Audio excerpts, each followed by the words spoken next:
Assalamualaikum and good evening. I am Tasnim Lokman reporting for NST Online, and today we have Exco Puteri Umno Legal Bureau Chairman Natasha Roslan. Thank you for joining us today. Thank you for having me. Okay, and let's start. Let's go with the top news for today. Umno members have unanimously voted for a no contest for the top party positions. What are your thoughts on this? Okay, personally and on behalf of Puteri Umno, we definitely agree with this.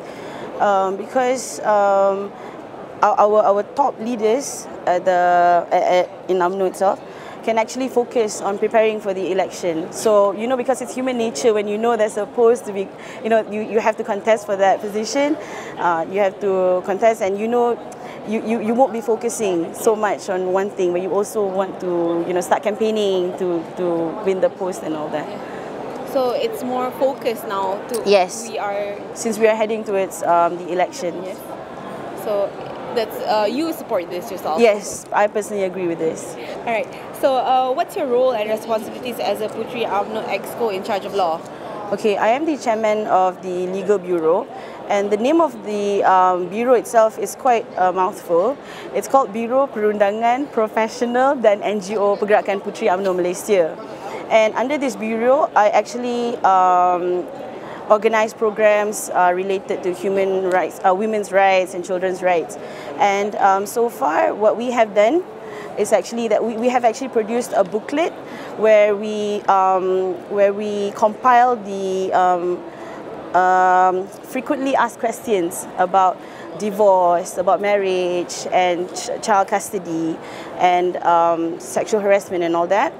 And that was done about 2 years ago. And then we started this campaign on child sexual abuse. So we have conducted talks. And just a few months back in July, late July, I actually organized a charity run. It's called the Rock Solid Pink Walk and Run, where unlike other normal marathon and all that, we actually have this fun walk where we have informative checkpoints. Like what happened that day was that we have 5 checkpoints handled by different NGOs, and at every checkpoint the participant is supposed to complete a puzzle, and all of the questions are related to child sexual abuse. This is to create awareness. And just last Monday we had our SAFE campaign launched by Datuk Sri Zahid Hamidi, and in this project we will have our official truck. This truck can be transformed into a stage. So we will go state to state, the whole of Malaysia, except for Sabah Sarawak. Okay, because you can't drive through the water. Yes, and in every state that we stop, we will have an interactive session with the participants. We will conduct activities where it will be a two-way communication. It will be very simple. Well, it looks quite common, but sometimes there are basic things that you think is common but not so common among the people, like teaching students, to what extent can a person touch you, although that person is a trusted person, like your family member. And then we also have a self-defense demonstration session. Also looks very simple, but not so, not everyone knows. Like when someone grabs you by the wrist, how do you actually, get out from the, how do you actually, escape from that situation? It's actually interesting because it happens to a lot of people all the time, but we never know what to do when we never think of what actually to be done. Exactly. So, and because I feel like our society tends to be more reactive rather than to be proactive. Yes. Whenever like a terrible case is like reported, then only you start seeing people talking about it and all that. But for me, this campaign should actually go on. Like, whether or not you have all these cases reported, people have to be reminded all the time. It doesn't matter if it actually happens around you, but it's happening outside. Yes, and you're right. Okay. So does this program go into rural areas, not just urban areas? Yes, actually that is our target, and we are actually working closely with UNICEF, with PS the Children, and She Fights and some other NGOs to reach out to people at especially in the rural areas. And we also get requests from schools, from colleges.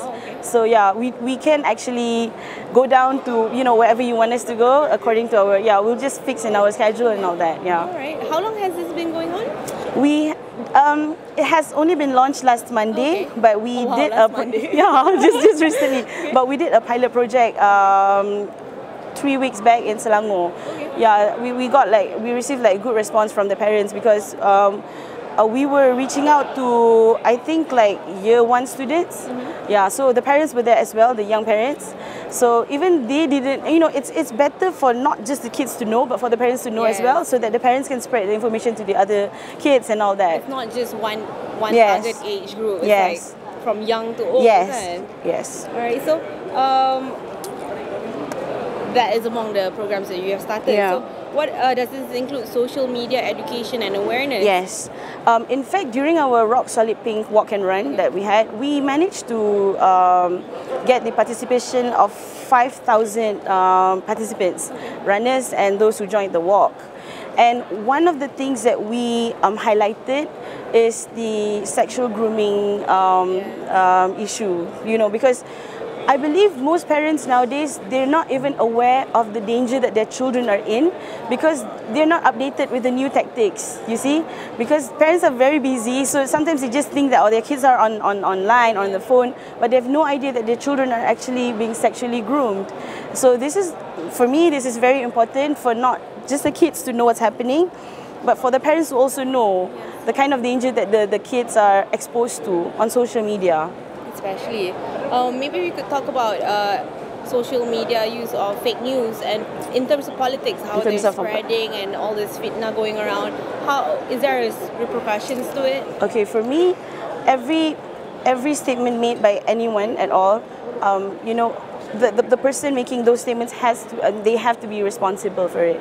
And for those who have been fitna and things like that, they have to know that they have rights. They have rights, like they can take actions as well. So I think it's very important as well to create this, to make sure people know that they have rights and they shouldn't just shut up. Yes. They can speak up. Yeah. Yes. I mean, if somebody is accusing you of something on social media, you can actually take action Yeah, against take action. them. Yeah. And yet people still go on and go on. Exactly. What about exposing gadgets to children? How about that? Because I believe during the Wanita Assembly, they suggested to create curfews for those below 21, the age of 21, between 10 to 5 a.m. Okay. So nobody is allowed to go out. This is more on Ibu punya Yeah, segment. you're right. What is Puteri's response to it? Okay. For me, there's no way that we can actually put a stop to the usage of all these gadgets because whether you like it or not, we are in this era now where you need all these things to be connected, to stay connected. But you're right. Wanita is right about putting on a curfew, setting like a curfew and all that. This is to go out at night, to hang out and loiter around and merempit. But this is regarding to the usage of gadgets, right? No. No. I mean, one thing is the usage of gadgets, and the second thing is about the curfew that they're to counter. Yeah, but I don't see how this is going to be easy imposing this. So maybe you could give Puteri a response to it. Is there a suggestion? I think what's important is that the parents nowadays, they have to be alert and they have to be aware of what's going on and to what extent should they actually put a limit to it, because only they would know their kids best. Yeah, so for me, every parent has to be responsible to actually not fully expose your kids to the internet. I mean, there has to be a limit to it. That's why you have all these programs to make people more aware. Yeah, especially the young parents. Okay. All right. Maybe we can talk more on the politics side of youth in urban areas because you're from Selangor, so you're in the Gombak division, right? Yes. So maybe you could explain further how's the support in Gombak and also in Selangor and also Wilayah. I mean, urban areas. Okay, I can speak for like myself, being the chief of Puteri. Okay, I call my bureau Puteri Legal because as you can see, the name is too long, so we call ourselves Puteri Legal. So in terms of like doing work under my bureau, I feel like the way my style, the way I engage with them is through my programs. And for me, I personally am satisfied with the programs that I've conducted because, for instance, I have managed to engage to, like I said, 5,000 participants, ranging from kids up to like old, like the veteran side lah. And these are all people who live in the city. And the fact that they are willing to be with us, to work on this together, that is one way to actually, get their support and to actually let them know what we are doing on our side. All right, so there is movement and progress between youth and Yes, UMNO. yeah, definitely. The myth, it's a myth, and it's not like true that people aren't supporting. Oh yeah, well, it can be true or it can not be true. It depends on how you look at it, right? Yeah. Because for me, I will say I do get support from through the programs that I do because because it's very much relevant to what the society wants. Because for me, and the issue of child sexual abuse. Yes. Everyone has to play an it goes active role. beyond, It goes beyond political beliefs and religious beliefs. For me, everyone has to be alert and they have to be actively involved in this because it involves our children and the future. the future. Yeah. And, okay, earlier this morning we had Tan Sri Anwar Musafif. Okay. He said that Puteri UMNO yesterday was about 4,000, nearly 4,000 people in the assembly. On the first day for the Puteri UMNO assembly. Yeah. There was like close to. That's a lot. Like he said, it's in history. It's the most they've ever we managed to fill up the whole of Dewan Merdeka. And he's very impressed and proud of how far it has come. Yeah. So what are your thoughts on this? Young women in politics. How? So I would say that through our programs at different bureaus, we have actually managed to touch young women from different groups, different backgrounds. And that is why they are more interested to actually know what we discuss about, what are we fighting for, and things like that. So that's why they were there. And we are also very, very happy that they decided to. They have more semangat and spirit to fight on as a female. Yes. To make more, what do you call that? Presence, make their presence more felt. Yeah. I can really see that when we are like when we gather like that, even the speakers and even us on our side, like on exco level and all that, we also feel what we are fighting for is being received well, and we definitely bring whatever they want through this persidangan and all that. So bring it to the table. Bring it to the table, and they want to hear what we fight for, and these are their voices. It's clear. Yeah. All right. Thank you so much for joining us Thank you, today. Tasneem. All right. I really appreciate it, and I hope you enjoyed our small talk here. Oh yes, of course. Very santai. All right. Thank you so much for watching and joining us today.